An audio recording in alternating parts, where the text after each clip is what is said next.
Alright, I'm doing a little video on some of the Glocks I own. I decided, why not make a video about all these Glocks? Tell you a few good things about each model that I personally like and how well they've done for me so far. Some of the price points I've gotten them at. And then, once I realized I wanted to do this video, I realized I have a few more Glocks than I thought I did. I think this is all the Glocks that I have. Yeah. Yeah. Okay. Let's start with this one, Glock 27 Gen 4. I bought this from my shop because they never really rented, which I don't know why, because the 27 is phenomenal. So this is the Gen 4 one. I have a Gen 3 one too that I had before this one. I just wanted to get two because I really like the 27. I think 40 does a really good job coming out of this shorter barrel. Personally, I don't think it has as much snap as like something like a G23 or G22. And maybe it's just because of the way I hold it with the pinky tucked underneath. I'm not sure. Standard Glock trigger. Boom. That's OEM. It's been at the shop for a while. Second gun I bought from the shop. The shop being the gun range I work at. So this is great. No night sights, just standard Glock sights, which I'm fine with. I don't mind the Glock sights at all. Most of the time when I buy Glocks, I try to get some trade-ins because you can get trade-ins at a really good price. Somewhere around the $250 to $400 point with night sights installed. So that's like an added $75 to $100 value to it, already included in that price. And then here is a Glock 23. I don't necessarily know if this was a law enforcement trade-in. I think this was just a used one I found off of Gunbroker. It came with night sights. The only issue I had with this one was that it had really light prime strikes, and all I had to do was just take this off, and I had to take the firing pin out and actually clean it. It was so gunked up that it was giving me light strikes on like every other round. And when I first started shooting it, I was like, this can't be right. This is a Glock. It should be firing each time. It's normally been my experience. But other than that, the 30 is pretty nice to shoot. I got the flush mag with it. I don't like the little extension ones that they got. If I had the 21s with a grip sleeve, I don't think I'd mind it as much. It's just the magazine that the 30 comes with. It's got like this little floor plate on it. I don't know if I got it with me right now or if it's somewhere else, but it's uncomfortable for me. And even just with the flush floor plate, I don't know if you can see, I'm still able to kind of grip it right there, and it doesn't pinch or nothing. Pretty fun gun to shoot. I've never carried it. 27 I've carried on bicycle rides, and 21.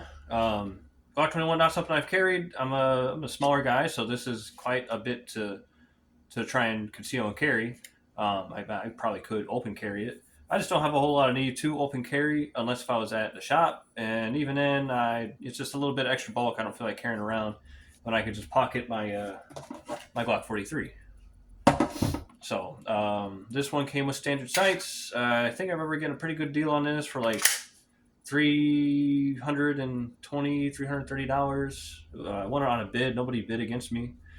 It's been pretty good so far. I like the 21. It's I like 45. I really do.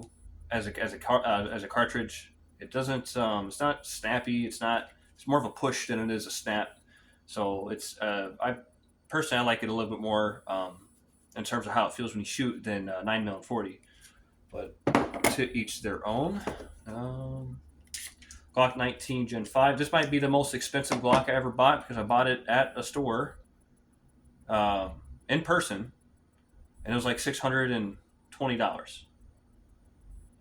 If I'd gone through and done it again, I would have just gotten a law enforcement trade-in Gen 3 or Gen 4. I would not have gotten a Gen 5, especially since the aftermarket's really not there. I kind of prefer the finger grooves depending on how they're done. I mean, it is cut for an optic, which I never really went into. And then with it being brand new, I remember having issues with failure to eject within the first 150 rounds. But that may have just been because I was shooting 115 grain. Typically, these like 124 grain when you're breaking them in. What else we got? Here we go. Glock 17 Gen 5. I've normally been carrying this in my backpack. It was about 3 or 4 magazines on the side. There's like $320 on AIM Surplus when it had a sale at the time. Has some very nice sights on it. That orange really pops. Real nice shooter. Not a whole lot of recoil to it. I didn't mind buying this Gen 5 because it was so cheap. If this was like $600, I would have passed on it. Wouldn't even bother. As I always, I do own a lot of Glocks for sure. That does not mean I'm a Glock fanboy, because these are Glocks. They sell $300 guns at a $600 price point. That's just, at the end of the day, that's just what they do. And you can justify it by saying, hey, at least they work. Which, we'll see with this V-line, whether that stays true or not. Now, this Glock 29, I was always told by everybody, don't get the Glock 29 because it's going to have too much recoil. Now, I have not shot full loads in this, like some self-defense rounds. I've only shot range ammo through it, and it's not bad. It is not bad at all. I'd say it's maybe just a little bit more oomph than like shooting the Glock 27. You get a little more size in your hand. With the flush mag, I can still get a full grip on the pistol. I think as long as your shooting fundamentals and your mechanics are down, like this shouldn't be an issue at all. And when I first got this, the bid said that it was Glock plus extras included with it, Glock 29 plus extras. Now, when they said plus extras, I was thinking like just night sights, because it did come with night sights. And this was a little over $300 for the bid, which for a 10 mil is fucking phenomenal. It looked fine. I mean, you got some scratches. I don't know if you can see scratches on it. It's got some scratches on the slide, which I'm not worried about, because a lot of scratches actually. Yeah, I'm not worried about it. It's a slide. It's it's going to get scratched up. The frame's going to get scratched up. As long as the internals are fine, it's fine. What I didn't realize the extras was it's also got an extended an extended side stop, which is really easy to get to. And on top of that, the trigger, I don't have one of those trigger graph thingies, but the trigger, I can't even, it's so light. I have a hard time sitting on the wall because I'm so used to regular stock Glock triggers, but the trigger pull is like less than probably 3.5 pounds, maybe like in the 3.5, 4 pound department, but it is significantly lighter. Like I have to like really concentrate to stick here, because if I try to hang here like I would a Glock trigger, I just pull right through. And I think that actually makes me a more accurate shot when it comes to this trigger in particular. Trigger reset pretty light right there. So 29 was a phenomenal purchase. And then I've got Glock 22 Gen 4. I've actually been carrying this in my backpack now because I ran out of 9mm self-defense rounds for my Glock 17. So I still had some left over for my 22. So I was like, I'll just swap the pistols out. I still got self-defense ammo for this. The ammo was getting a little old, so I just wanted to fire it through. I knew I'd be switching to this anyways. So it's got a little bit of a kick for sure. But other than that, it's a pretty nice shooter. It came with night sights, and this was about, I think, $280 on a bid on Gunbroker. So if you're ever like looking for a cheap gun, look at Gunbroker, look at bids, put a certain amount. I only want to spend set amount of money, put that bid in. Maybe you'll get it cheaper than you thought you would. And then this Glock 23 Gen 3. This one's been pretty nice. See that slide so scratched all to hell on the side? I don't care. It functions. That's all I care about. This thing was gunked up and it still shot no problem. And this has been a great little tester when I was testing out some of the frames. I could shoot R40 on top of some of these frames just to test it out because it's all OEM parts, except for the sights, of course, which are night sights. But again, this was about a little under $300. And it's a great little backpack gun for when I go bicycling, because I pair it with the Glock 27 for something I have on body, and then the 23 something I have off body carry. So I get a little bit more interchangeability if I needed it. Glock 26 Gen 5. I found this. I think I got this on AIM Surplus. There was a good deal going on at the time, and I had switched from the Smith & Wesson M&P 9 2.0 subcompact to the Glock 26, mainly because it was a lot less to say than that M&P title, but also it came with night sights. The magazines, it'll fit any 9mm Glock magazine, even like the 30-round sticks that you can put in the AR9s. I had an AR9 at the time, and it just made sense to have. And this thing is very accurate. I could get shots off at 75 feet, no problem. And that's only because that's the extent that our range goes to. I'd like to shoot a little further out, but I'd have to find a different range, and that's a lot of trouble. I do mainly pistol shooting, and 25 yards is enough for me. And then Gen 3 Glock 23, or Gen 3 Glock 27, with the little finger grip on it. The way I carry this, I don't mind the little bit of extra profile.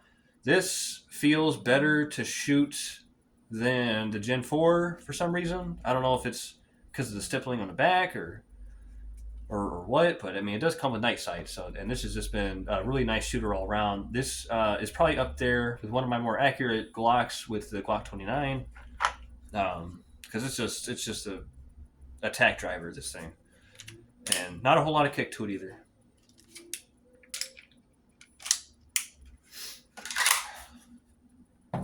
And then we got the Glock 43. This has been my new concealed carry. I went from the 26 to the 43 for the summer profile. I don't like the less magazine capacity, but it's something I'm willing to sacrifice because I just want a little bit slimmer profile. So I just want to carry a little bit less, but still have enough on hand. And I carry a few extra backup mags on me with this, and I'm still getting out to 75 yards, no problem, on a little silhouette target. So, and most of any self-defense situation is not going to take place at 25 yards, but if it does, hopefully I'll be prepared. So that's all the ones that I've purchased in whole. And then I've got, that's my 22. Some builds. This is still a work in progress, my Glock 48. Because as you can see, once I depress on this and let go, automatically shoots again without even resetting, and it did run off on me the last time I took it out. This is my first project I did. This has been fucking a great project that turned out very reliable, very soft shooting, very accurate shooting, even with the new barrel I just put into it, because rainbow, why not? I like to stay a little gay out there in the range, know what I'm saying? Trigger's pretty nice.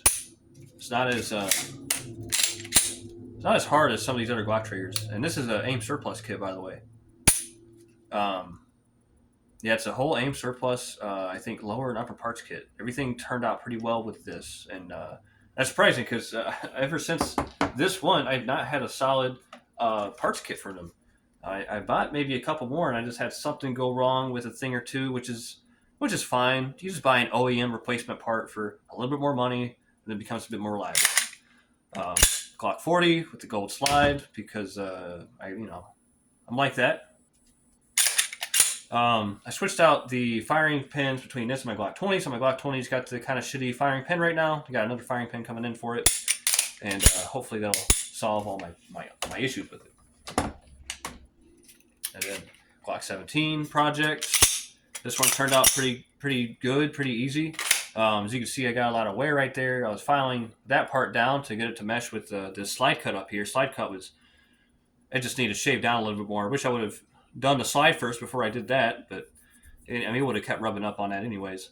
So I had to file a little bit on the inside of the slide at an angle just to get it to not stick on the barrel. And then initially I was filing on the barrel a little bit, but I've had no issues with this since. I shaved down this extended mag release. I don't know why this parts kit came with an extended mag release, but it is what it is.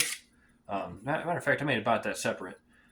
No issues, though. I've had maybe 150 rounds through this so far. The first 50 were a little rough, but after that, once I got more of that slide file down, I have no issues with this since. The trigger, maybe a little bit heavier. I think one of my buddies said it was like a New York trigger, New York style trigger, but it is still pretty accurate.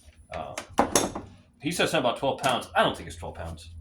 And then my Glock 20, this one I did buy, fully bought Glock 20. Matter of fact, I bought the frame separate, Gen 3 frame, Gen 4 slide, and I had to Dremel out the inside of the frame just to get the Gen 4 slide to fit on top. And then the old Gen 4 frame that I have is actually on with this gold slide. And because it's a Gen 3 slide with a Gen 4 frame, which is compatible, what I ended up doing to make that work, in order to make that work, I went with NDZ Performance. They have recoil springs with these little things at the end of it to fit on these Gen 4 slides. That's the only thing you'll need. And with that, you can actually customize the a lot better the spring weight that you want to work with your gun. So this is I believe a 20-pound spring. I don't think I've had any issues with it so far, spring wise. I mean, it's still early into this build to find out. And then what sucks is I need to buy more 10 mil ammo in order to test out this build even more. So that's not ideal, but it is what it is. 17, 20. And then this is a Glock 19 Gen 4. I've used this sort of as a frame of reference for a lot of my builds too, along with that, what else? Along with that Gen 3 Glock 23, just to kind of look at the internals when I take the slide off. You know, I'm looking at how close this bar is to the frame and stuff like that, just to see if I need to adjust it anymore on some of these other slides or these other builds. So I don't really take this out to the range or anything, but this does feel a lot better to hold than my Gen 5, that's for sure. And then here is my PSA dagger. It's an S full frame with a Glock 23 slide on top. Oh man, I ran into a lot of issues with this one, but I've got all the kinks figured out. Got the right extractor in, changed out the trigger connector, because that was giving me a whole lot of issues. The little shark fin was either full auto, or when I tried to adjust it, it was like a 15-pound trigger. But it is working pretty good now. Very consistent trigger pull. Even if I got trigger pulled back all the way and I dropped the slide, trigger still resets. And then probably one of my more sleeker, nicer builds is Lone Wolf frame, full size with a Glock 22 OEM slide. This has been very nice. And the only issues I had with this was the trigger bar connector, which I used that Gen 4 Glock 19 as a frame of reference on how it should be looking. Once I got it to the right spot, it was good to go. I haven't had any issues with this since. So let's see if I can, boom, get the magazine in.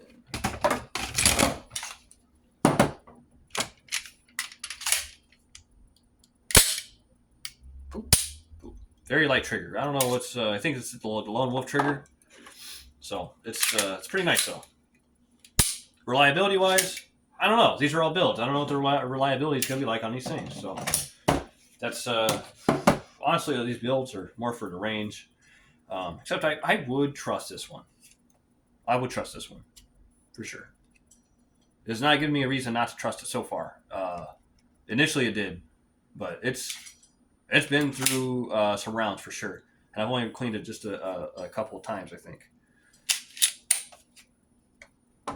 So that is all the Glocks I got. Definitely not a Glock fanboy, as you can see. I had this one Smith & Wesson fan all the way. Just kidding. I think every brand, every company's got something good. You just got to find out what it is. You know, like SIGs. I'd say SIGs, their best products are full steel frame, double action, single action. And anything outside of that, I could care less about. Smith & Wesson, they got a really solid polymer striker frame line. Their older stuff, I've got one of their full steel frame 40s, is really nice too.